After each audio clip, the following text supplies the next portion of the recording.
Hey, I'm Patrick and I'm the lead programmer of ASCENT. ASCENT is a student project which was planned as a trade show game, meaning it should have intuitive controls and an objective which is quickly understood by the players and the audience.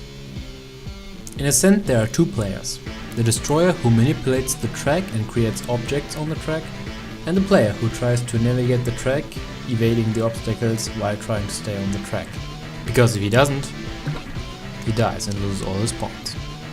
Since this is a trade show game, which has no end, the main objective is to rack up as many points as you can, while the destroyer is obviously trying to stop the player from doing so. The destroyer is supposed to create obstacles all the time to stop the player. Using the default control scheme, the player uses the keyboard, which means the left and right arrow keys, and the spacebar, while the destroyer uses only the mouse. So let me show you the destroyer's arsenal.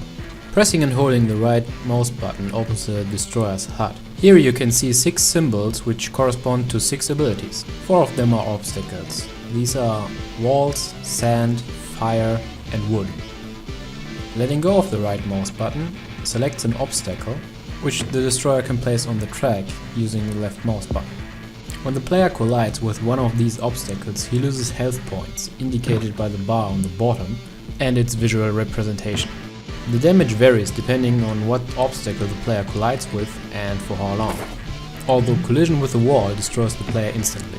Obviously, when losing all health, the player dies and loses all of his points.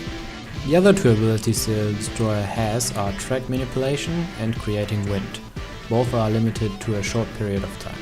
With track manipulation, the destroyer can influence the random outcome of the track using the cursor on the screen.